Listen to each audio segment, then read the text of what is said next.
Most of you probably know me as a massive dork when it comes to Doctor Who, but I'm also a fan of other stuff. I have a couple of shelves devoted to my lifelong obsession with Star Wars, I've been a Hobbit and Lord of the Rings fan ever since I was a little kid, and I'm a bit of a Trekkie. Star Trek and I go way back. It's my other all-time favourite long-running sci-fi show, and honestly, I've been a Trekkie longer than I've been a Whovian. It's set in an idealised version of the future where humanity has put aside their differences, done away with hunger and sickness and greed, and created a post-scarcity civilization where everybody is free to devote their time to bettering themselves and following their passions and exploring strange new worlds and seeking out new life and new civilizations and boldly going where no one's gone before. Gene Roddenberry, the creator of the show, used it as a means of discussing social and political issues of the time through a fictionalized lens. Doctor Who and Star Trek are very alike in that regard. Only Star Trek isn't just one show.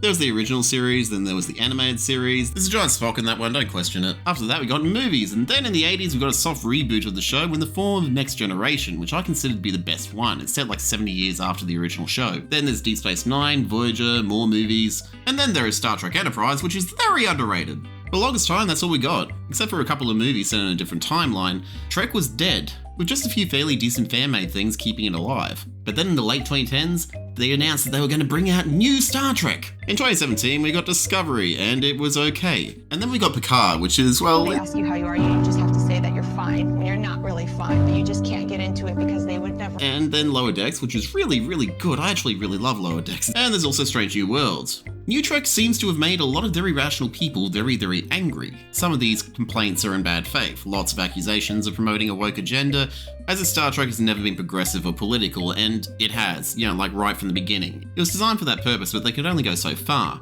Just doing an interracial kiss on television nearly got them cancelled in the 60s. So when they did queer representation, they did metaphorical queers. But now we got a gay couple who are part of a bridge crew on a Federation starship who adopt a couple of trans kids. So naturally, certain people lost their shit, screaming that Star Trek didn't match Gene Roddenberry's vision of the future when queer representation in space orgies was very in keeping with the guy who wanted to devote an entire deck of the Enterprise D to adult fun times and originally wanted these guys to have massive peepees that were irresistible to human women. No, I'm not joking, you could look that up. Jesus Christ, dude. Meanwhile, other people were complaining because of actual reasons, like the fact that New Trek consistently breaks canon. Discovery and Strange New Worlds, after all, are set before the original series took place.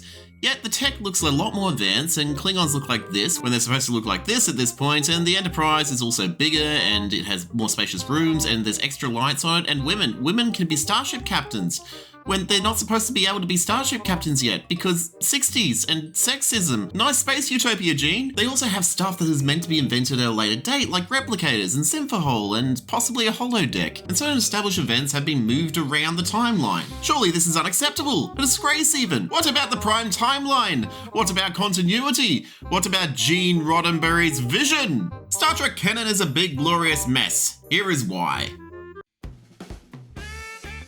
Way back in the day, Roddenberry sometimes had a very meta approach to storytelling in this universe. At one point, he actually did a special release on vinyl where he plays himself talking to Spock's dad, asking him very detailed and probing questions about how Vulcans do adult fun times. Welcome, Ambassador Sarek.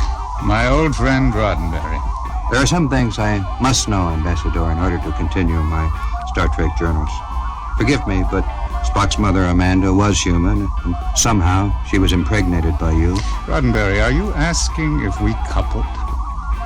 Yes, sir. Regarding that... Roddenberry, I will not paint a word picture. There's also that framing device of the captain's log. Often he seemed to go to great lengths to give the impression that he was actually getting these logs from the future, that he was retelling future events using 60s television technology, each series being seen through a different lens, so to speak, handily explaining the shinier ship controls, but that's a little bit too meta. You're probably looking for an in-universe explanation, aren't you? I present to you time travel. It exists in the Star Trek universe and has right from the start, first showing up in the TOS episode, The Naked Now, when the crew of the Enterprise are infected by a space virus that makes everybody drunk and emotional enough to cold start the engines, slingshotting them hours into the past. This episode has everything. George Takei running around shirtless with a sword, challenging people to sword fights, a crazy yet annoying Irishman. One more time! Please, not again. And a scene where Spock, a Vulcan, is forced to deal with his emotions. When I feel friendship for you, I'm ashamed.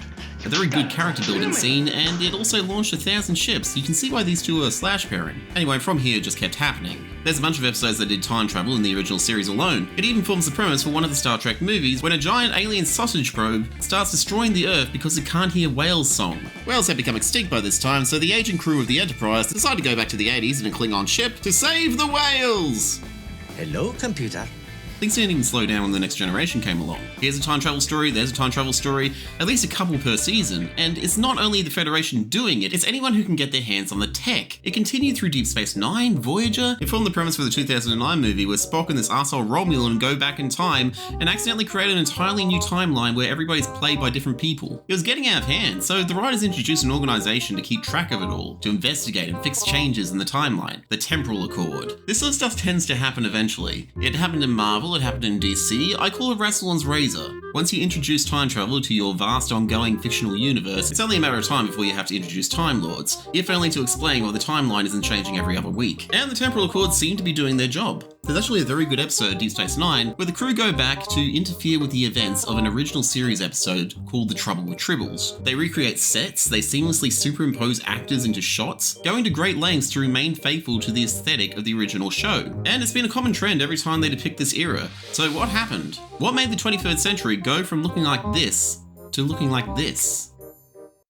Okay, so clearly something has changed in the timeline. There's a few possibilities, one of which is staring us in the face. In the Next Generation movie First Contact, the crew of the Enterprise D go back to the invention of the warp engine, to stop the Borg from destroying the future by simulating the past. The Borg are like Star Trek's answer to the Cybermen, only a lot more interesting. The warp engine is what makes interstellar travel possible. It's what the Federation of Planets and Starfleet and the entire damn show is built upon. So obviously the inventor, Zefram Cochrane, is well renowned in the future. So the crew of the Enterprise, while ensuring that history stays on track, decide to tell him about it, fanboying and squeeing over him until he has an existential crisis, basically doing everything they could to alter the future. Cochrane now knows humanity's future.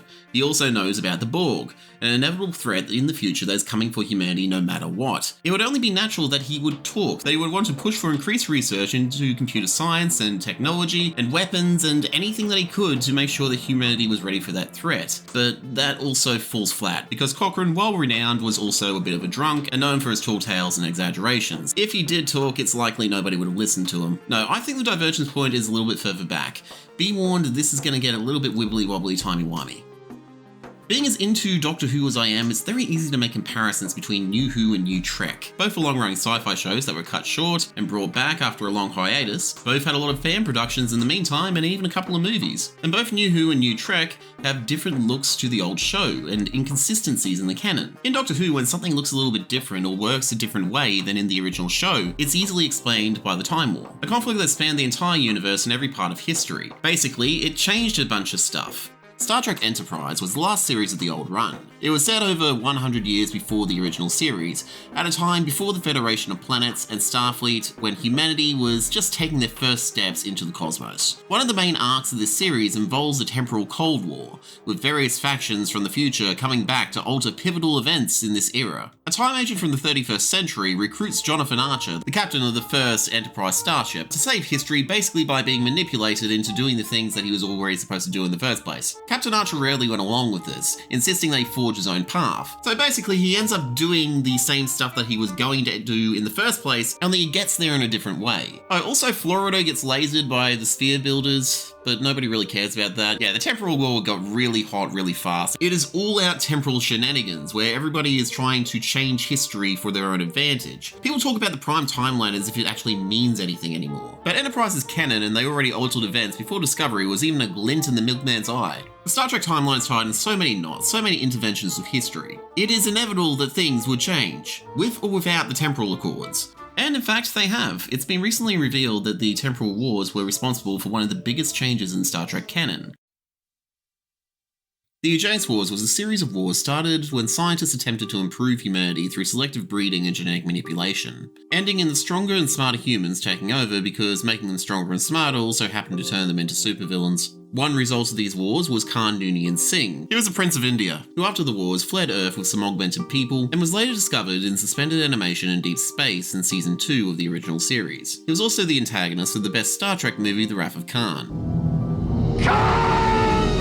Originally, in the Star Trek timeline, the Eugenics Wars started in 1992, but during the Temporal Wars, attempts were made to stop the Eugenics Wars from happening by preventing the creation of Khan. But no matter what, it still ended up happening at a later date. Like Judgment Day in the Terminator movies, Khan and the Eugenics Wars was inevitable. But now instead of the 90s and 2000s being a time of famine and war and really bad stuff, it is all of that stuff, but we also have a technology boom, where we get the internet and Game Boys and mobile phones, then smartphones and gaming computers, and technology that will make Captain Kirk and Commander Spock collectively shit their pants. Along with technological advances, there were also social advances, the victories of feminism and queer liberation, all of which is now in the Star Trek timeline.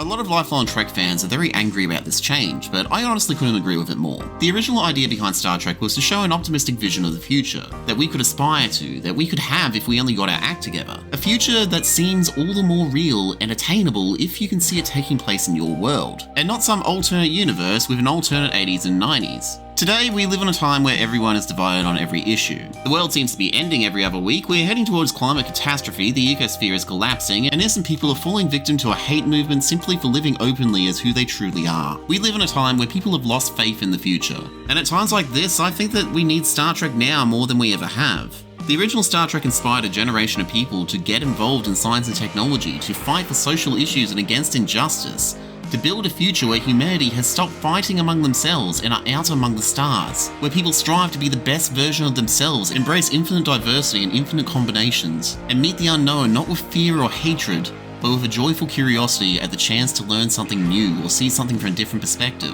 The Star Trek timeline has changed, and it will continue to change. What can I say? Time travel episodes are fun.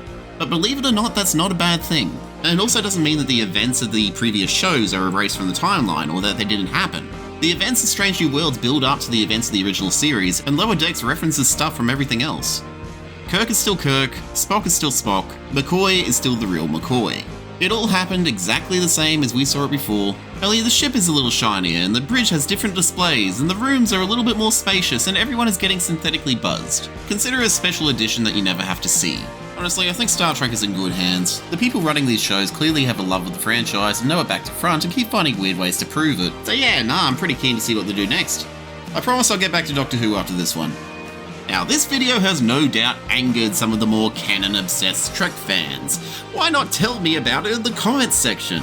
You could even share it with your angry friends, and they can also get angry at my videos and write even more angry comments and drive my algorithm so this video gets to even more of you angry boys. Alternatively, if you like what you see, don't forget to comment, like, share, subscribe, hit that bell like it owes you money, and I'll see you in the next one.